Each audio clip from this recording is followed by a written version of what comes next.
प्रिय विद्यार्थियों, नमः संस्कृताय।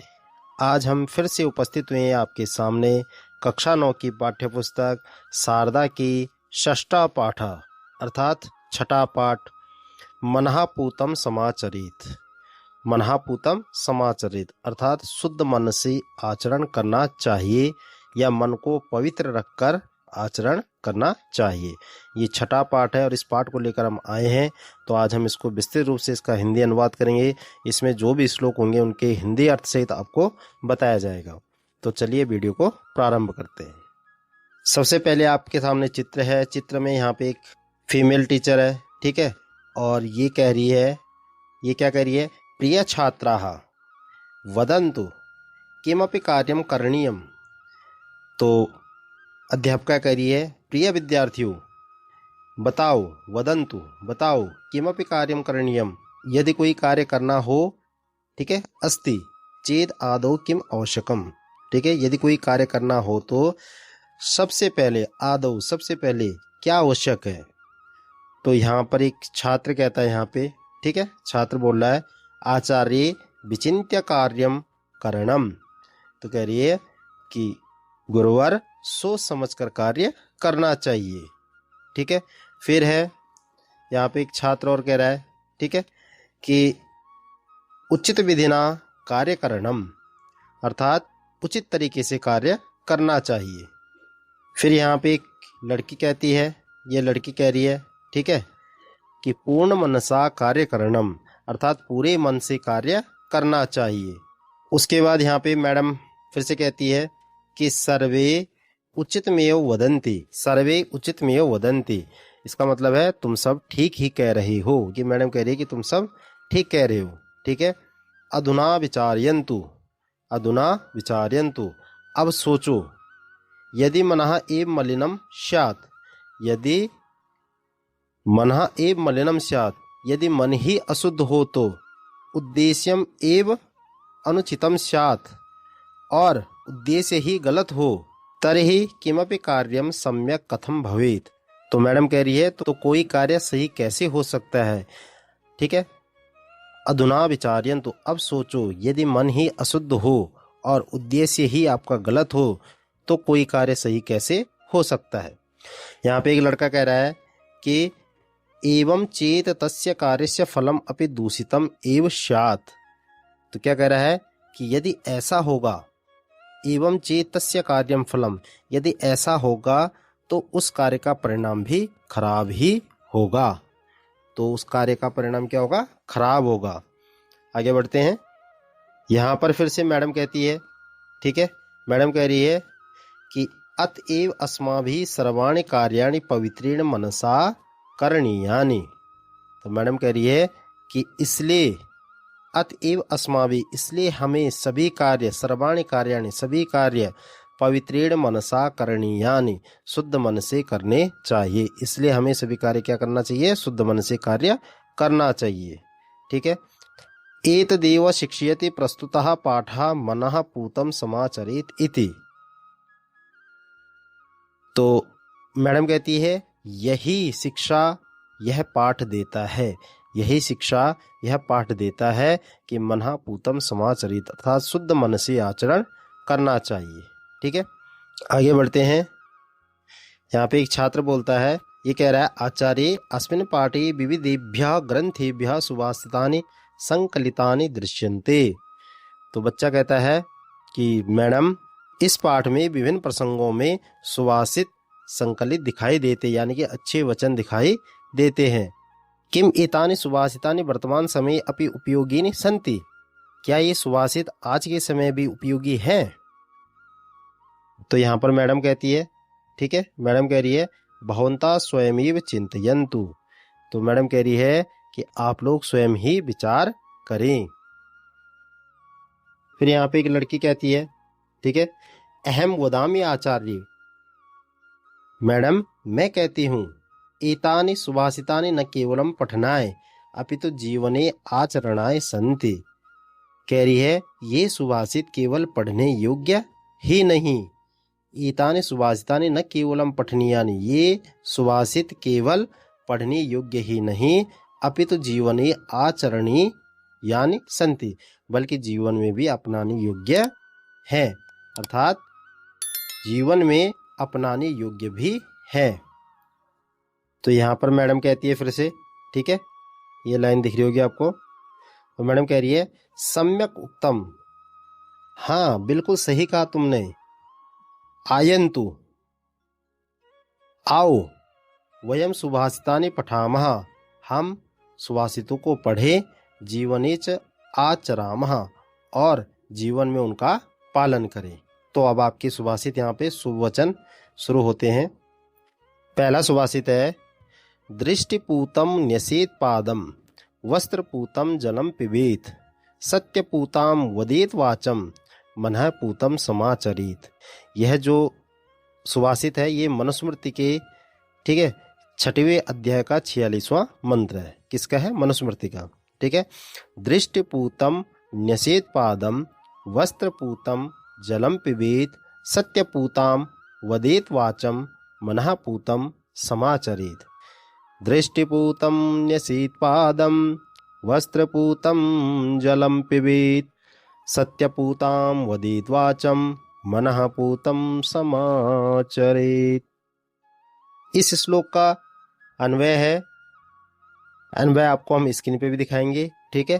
दृष्टिपूतम पादम न्यसेत, वस्त्रपूतम जलम पिबेत, सत्यपूताम वाचम वदेत, और मनः पूतम समाचरेत, ठीक है।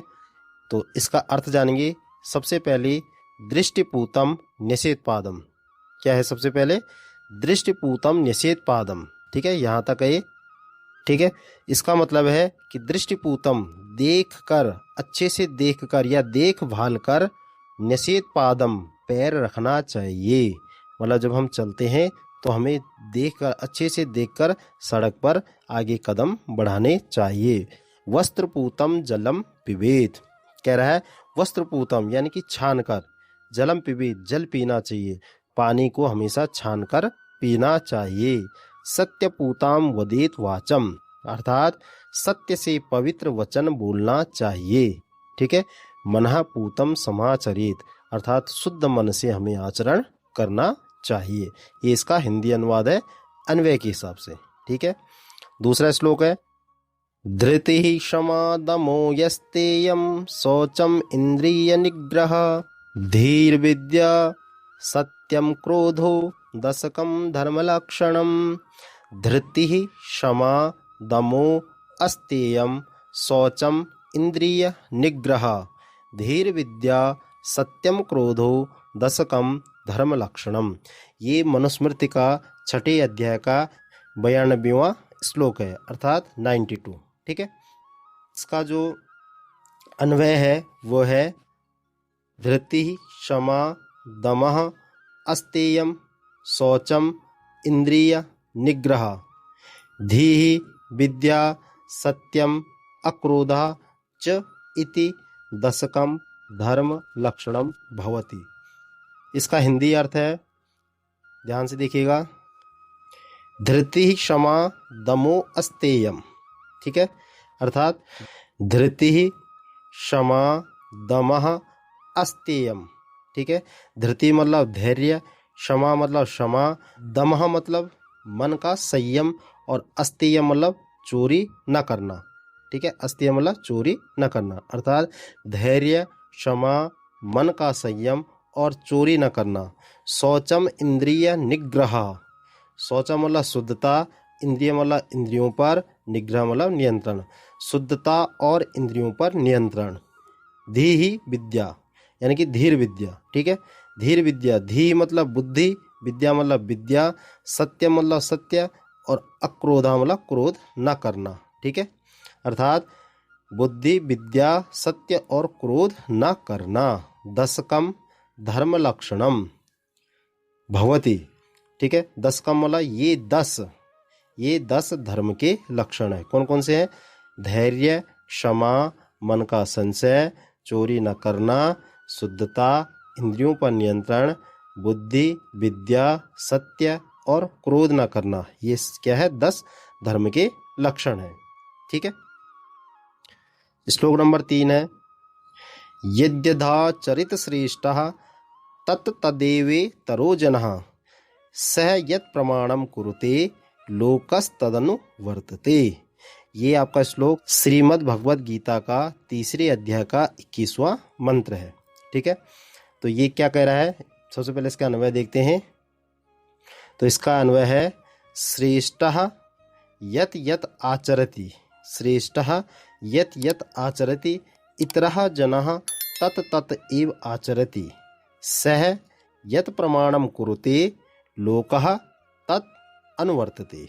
ठीक है, इसका हिंदी अर्थ है यद्यदाचरति श्रेष्ठः, अर्थात श्रेष्ठ व्यक्ति जैसा जैसा आचरण करता है, यद्यदाचरति जैसा जैसा आचरण करता है, तत् तदे वे तरो जनः वैसे ही अन्य लोग भी करते हैं। यानी कि श्रेष्ठ व्यक्ति जो सज्जन व्यक्ति होता है, जैसा जैसा वो व्यवहार करता है, जैसा जैसा वो आचरण करता है, वैसे ही उसको देखकर अन्य लोग भी वैसा ही आचरण करते हैं। स यत् प्रमाणम कुरुते, वह जो आदर्श स्थापित करता है, स यत् प्रमाणम कुरुते, प्रमाण मतलब जो आदर्श जो स्थापित करना चाहता है वो, ठीक है, यानी कि वह जो आदर्श वो जो दिखाना चाहता है, ठीक है, वह जो आदर्श स्थापित करता है, लोकस तदनु वर्तते, लोग भी उसी का अनुसरण करते हैं। ठीक है, जैसे हम किसी को देखते हैं और हमें उसका जो आचरण वो अच्छा लगता है, तो हम भी जो है उसी के जैसा आचरण करने लगते हैं। ठीक है, उसको अपने अनुरूप ढालने लगते हैं। ठीक है, तो इसका मतलब हो गया श्रेष्ठ व्यक्ति जैसा जैसा आचरण करता है वैसे ही अन्य लोग भी करते हैं। वह जो भी आदर्श स्थापित करता है लोग उसी का अनुसरण करते हैं। श्लोक नंबर 4 है अभ्यासेन क्रियाः सर्वाः अभ्यासात् सकलाः कलाः अभ्यासात् ध्यान मौनादि किम अभ्यासस्य दुष्करम। ये सुभाषित रत्न भंडागारः, ये इस पुस्तक से लिया गया मंत्र है। ठीक है, अब इसका अन्वय देखते हैं। इसका अन्वय कहता है कि सर्वाः क्रियाः अभ्यासेन सिद्ध्यन्ति। ठीक है, सिद्ध्यन्ति, सर्वाः क्रियाः अभ्यासेन सिद्ध्यन्ति। फिर कहता है सकलाः कलाः अभ्यासात् सिद्ध्यन्ति। फिर कह रहा है ध्यान मौनादि, ध्यान मौनादि अपि अभ्यासात् सिद्ध्यति, और अभ्यासस्य, अभ्यासस्य, ठीक है, किम दुष्करम अस्ति। ये इसका अन्वय है, स्क्रीन पर भी आपको मिलेगा। ठीक है, आप देख सकते हैं, स्क्रीन पर भी आपके सामने है। उसके बाद इसका हिंदी अर्थ देखते हैं। कह रहा है अभ्यासेन क्रियाः सर्वाः, अभ्यासेन क्रियाः सर्वाः, अर्थात अभ्यासेन, अभ्यास से सभी कार्य, सर्वा में सभी कार्य, और क्रिया मतलब कार्य सिद्ध हो जाते हैं। अभ्यास से सभी कार्य सिद्ध हो जाते हैं। अभ्यासात् सकलाः कलाः, और अभ्यास से ही जो है सारी कलाएं, सभी कलाएं सीखी जा सकती है। अभ्यास से ही सभी कार्य सिद्ध हो जाते हैं। अभ्यासात् ध्यान मौनादि, अर्थात अभ्यासात् मतलब अभ्यास से ध्यान मौनादि, ध्यान और मौन आदि भी संभव है। किम अभ्यासस्य दुष्करम, अभ्यास के लिए कौन सा कार्य कठिन है। किम अभ्यास से दुष्करम, दुष्करम मतलब कठिन होना, अभ्यास के लिए कौन सा कार्य कठिन है। ठीक है, चलते हैं अगले श्लोक की तरफ। अगला श्लोक है प्रारभ्यते न खलु विघ्न भयेन नीचै प्रारभ्य विघ्न विहिता विरमन्ति मध्याः विघ्नै पुनः पुनरपि प्रतिहन्यमानाः प्रारभ्य च उत्तम जनाः न परित्यजन्ति। यह श्लोक जो है नीति शतक से लिया गया है। ठीक है, अब सबसे पहले इस श्लोक का अन्वय देखते हैं। ठीक है, तो सबसे पहले आएगा नीचै, ठीक है, फिर आएगा विघ्न भयेन, फिर आपको लिखना है कार्यम, ठीक है, न प्रारभ्यते खलु, ये यहाँ से यहाँ तक एक लाइन हो गई। ठीक है, दूसरी में आएगा मध्याः, फिर आएगा कार्यम, फिर आएगा प्रारभ्य, फिर आएगा विघ्न विहिताः। ठीक है, और फिर ब्रैकेट में आपको लिखना है कार्यात, और फिर आएगा विरमन्ति। 2 लाइनें हो गई। तीसरी देखो, तीसरी में आएगा आपका उत्तम जनाः, क्या आएगा उत्तम जनाः, यहाँ पे लिखा है उत्तम जनाः, फिर आएगा कार्यम, फिर आएगा प्रारभ्य विघ्नेः, प्रारभ्य ये रहा, ठीक है, फिर विघ्नेः, और उसके बाद आएगा पुनः, पुनः यहाँ पे जो रा है इसका विसर्ग हो जाएगा तो पुनः पुनः 2 बार होगा। फिर आएगा अपि, ये जो बच गया पी, ठीक है, रा में जो आ था उसका आ उधर चला जाएगा तो अपि हो जाएगा। तो अपि प्रतिहन्यमानाः, फिर आएगा कार्यम न परित्यजन्ति, ठीक है, ये इसका अन्वय है। स्क्रीन पर भी आपके अन्वय लिखा हुआ है, ठीक है। अब इसका हिंदी अनुवाद करते हैं। तो सबसे पहले देखिए, प्रारभ्यते न खलु विघ्न बहेन नीचई, ये कह रहा है जो नीच लोग होते हैं, ठीक है, जो सबसे निम्न श्रेणी के लोग होते हैं वो क्या करते हैं, नीच लोग जो होते हैं वो बाधाओं के डर से, विघ्न बहेन विघ्नों के डर से अर्थात बाधाओं के डर से कार्य शुरू ही नहीं करते, ठीक है, मतलब जो नीच लोग होते हैं वो बाधाओं के डर से कार्य शुरू ही नहीं करते। फिर है प्रारभ्य विघ्न विहिता विरमन्ति मध्याः, जो मध्यम लोग होते हैं, ठीक है, वो क्या करते हैं, कार्य शुरू, प्रारभ्य, ठीक है, कार्य शुरू करके फिर बाधा पड़ने पर या बाधा आने पर रुक जाते हैं। यानी कि जो मध्यम लोग होते हैं वो काम तो शुरू कर देते हैं लेकिन बीच में अगर कोई बाधा पड़ जाती है तो उस कार्य को वहीं पे छोड़ देते हैं। फिर है विघ्नहि पुनः पुनः अपि प्रतिहन्यमानाः, यानी कि कह रहा है पुनः पुनः बार बार, ठीक है, किसके, बाधाओं के आने पर, बार बार बाधाओं से रोके जाने पर भी, ठीक है, बार बार बाधाओं के आने पर भी, प्रारभ्य च उत्तम जनाः, जो श्रेष्ठ लोग होते, उत्तम लोग, उत्तम जन यानी कि जो श्रेष्ठ लोग होते, जो उत्तम लोग होते हैं वे क्या करते हैं, बार बार बाधाओं के आने पर भी क्या करते, आरंभ किए गए कार्य को नहीं छोड़ते। प्रारभ्य च उत्तम जनाः न परित्यजन्ति, यानी कि श्रेष्ठ लोग आरंभ किए गए कार्य को नहीं छोड़ते, अगर बीच में बाधाएं भी आती है तब भी वो इस काम को पूरा करते हैं, ठीक है। यानी कि नीच लोग, पहली लाइन देखिए, नीच लोग बाधाओं के डर से कार्य शुरू ही नहीं करते, मध्यम लोग जो होते हैं वो कार्य शुरू करके बाधा आने पर रुक जाते हैं, और बार बार बाधाओं से रोके जाने पर भी श्रेष्ठ लोग आरंभ किए गए कार्य को नहीं छोड़ते, ठीक है। श्लोक नंबर 6 आगे बढ़ते हैं। उद्योगिनम पुरुष सिंह मुपेति लक्ष्मी देवेन देयमिति का पुरुषा वदन्ति दैवम निहत्य कुरु पौरुष मात्मशक्त्या यत्ने कृते यदि न सिद्ध्यति को अत्र दोषः। यह पंचतंत्र से लिया गया है और पंचतंत्र के भी जो भेद है उसमें मित्र भेद नामक जो अंक है उससे ये लिया गया है, ठीक है। तो सबसे पहले इसका अन्वय देखते हैं। अन्वय इसका है कि लक्ष्मी ही उद्योगिनम, लक्ष्मी ही उद्योगिनम पुरुष सिंगम उपैति, ठीक है। फिर है देवेन देयम इति तो का पुरुषाः वदन्ति, ठीक है। फिर है दैवम निहित्य पौरुषम कुरु, ठीक है, पौरुषम कुरु, यहाँ तक आएगा पौरुषम कुरु। फिर आएगा यत्ने कृते यदि कार्यम न सिद्ध्यति, न सिद्ध्यति।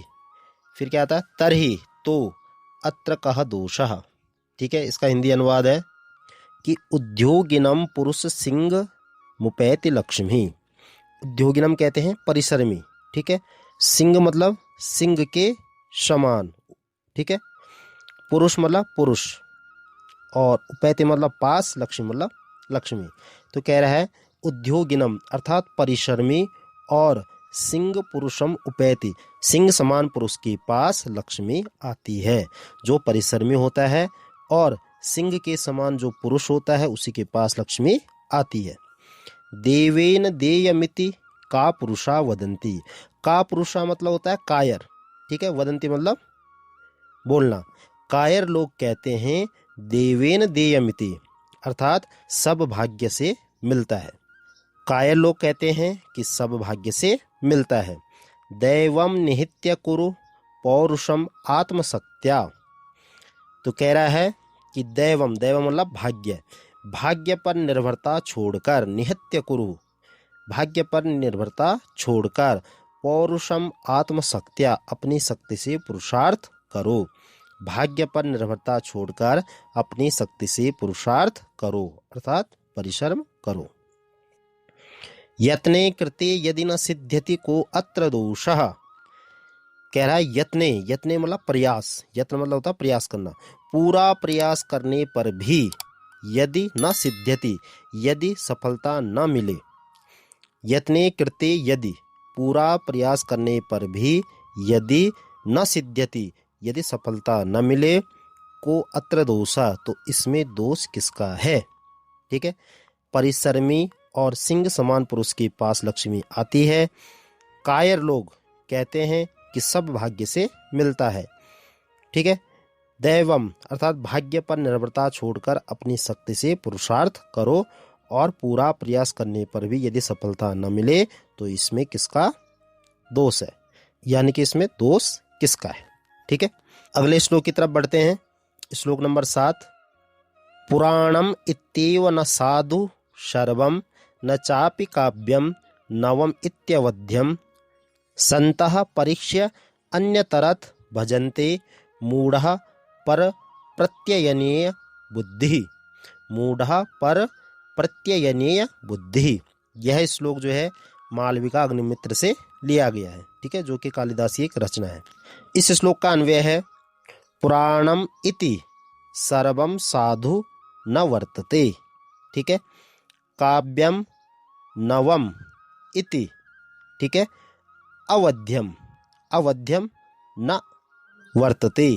ठीक है, संतः परीक्ष्य अन्यतरद भजन्ते मूढ़ः पर प्रत्ययनीय बुद्धि भवति। ये इसका अन्वय है। अब इसका हिंदी अनुवाद पढ़ते हैं। ठीक है, तो हिंदी अनुवाद है पुराणम इत्येव न साधु सर्वम। ठीक है, न साधु सर्वम, तो कह रहा है केवल पुराना मतलब पुराना, केवल पुराना होने से न साधु सर्वम सब कुछ अच्छा नहीं होता। केवल पुराना होने से सब कुछ अच्छा नहीं होता। न चापि काव्यम नवम इत्य अवध्यम, अर्थात केवल नया होने से कोई वस्तु बुरी भी नहीं होती। न चापि काव्यम नवम इत्य अवध्यम। ठीक है, और केवल नया होने से कोई वस्तु बुरी भी नहीं होती। संतः परीक्ष्य अन्यतरद भजन्ते, कह रहा है संता अर्थात बुद्धिमान। ठीक है, बुद्धिमान लोग परीक्षा, परीक्षा मतलब जांच परख कर, अन्यतरद, ठीक है, जांच परख कर किसी एक को स्वीकार करते हैं। संतः परीक्ष्य अन्यतरद भजन्ते, बुद्धिमान लोग जांच परख कर किसी एक को स्वीकार करते हैं। मूढ़ः पर प्रत्ययनीय बुद्धि, अर्थात मूढ़ा मतलब मूर्ख व्यक्ति, पर मतलब दूसरे। ठीक है, मूर्ख व्यक्ति दूसरों की बातों में आकर, प्रत्ययनीय बुद्धि दूसरों की बातों में आकर निर्णय लेता है। मूर्ख व्यक्ति दूसरों की बातों में आकर निर्णय लेता है। ठीक है, पहली लाइन का मतलब है केवल पुराना होने से सब कुछ अच्छा नहीं होता। दूसरी लाइन का मतलब है और केवल नया होने से कोई वस्तु बुरी भी नहीं होती। तीसरी लाइन का मतलब है बुद्धिमान लोग जांच परख कर किसी एक को स्वीकार करते हैं। और चौथी लाइन का मतलब है मूर्ख व्यक्ति दूसरों की बातों में आकर निर्णय लेता है। ठीक है, पहली लाइन में बता देता हूँ। पहली लाइन यहाँ से यहाँ तक है, दूसरी लाइन यहाँ से यहाँ तक है, तीसरी लाइन यहाँ से यहाँ तक है और चौथी लाइन यहाँ से यहाँ तक है। ठीक है, बढ़ते हैं अगले श्लोक की ओर। लास्ट श्लोक है सहसा विदधीत न क्रियाम अविवेकः परमापदाम पदम वृण्णते ही विमृश्य कारिणम गुणलुब्धाः स्वयमेव संपदाः। यह श्लोक जो है किरातार्जुनीयम, ठीक है, जो कि भारवी की रचना है, उससे यह श्लोक लिया गया। दूसरे अध्याय का 30वां मंत्र है। ठीक है, तो इसका अन्वय देखते हैं। क्या है श्लोक? सहसा विदधीत न क्रियाम अविवेकः परमापदाम पदम वृण्णते ही विमृश्य कारिणम गुणलुब्धाः स्वयमेव संपदः।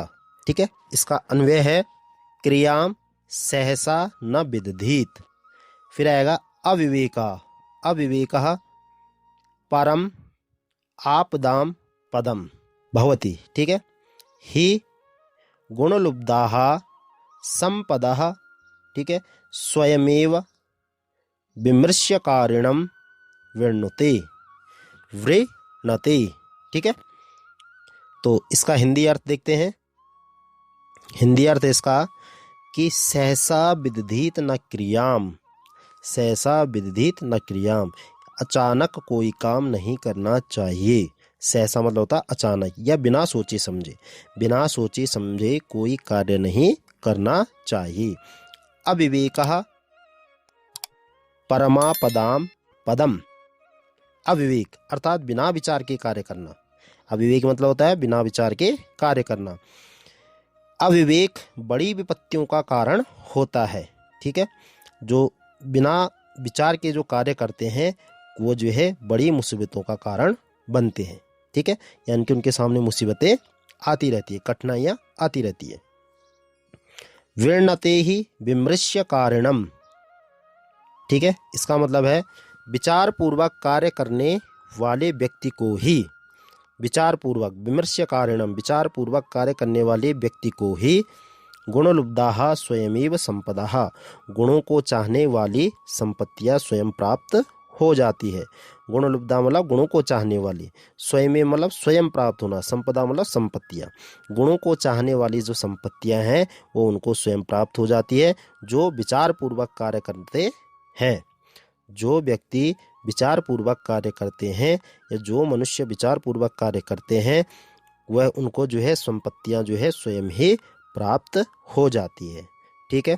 स्क्रीन पर भी आपके जो है अन्वय भी लिखा हुआ है, हिंदी अर्थ भी लिखा हुआ है, आप आराम से देख सकते हैं। प्रिय विद्यार्थियों, ये था आज का आपका पाठ। इस पाठ के प्रश्न उत्तर हम आपको अगली वीडियो में कराएंगे। और ये पाठ था आपका पाठ 6 मनःपूतं समाचरेत्। इस पाठ पर हमने आज विस्तृत रूप से चर्चा की। इसके श्लोकों को हमने आपको अन्वय के साथ साथ हिंदी अर्थ भी आपको बताया। तो प्रिय विद्यार्थियों, आपको वीडियो कैसी लगी हमें कमेंट बॉक्स में कमेंट करके ज़रूर बताएं। और अगर आपको वीडियो अच्छी लगी हो तो प्लीज़ वीडियो को लाइक करें, शेयर करें और चैनल पर पहली बार आए हो तो चैनल को सब्सक्राइब करके बेल आइकन को प्रेस कर दें, क्योंकि ऐसी वीडियो हम आपके लिए बनाते रहेंगे। मिलते हैं फिर अगली वीडियो में इसी चैप्टर के प्रश्नोत्तरों के साथ। तब तक के लिए नमः संस्कृताय।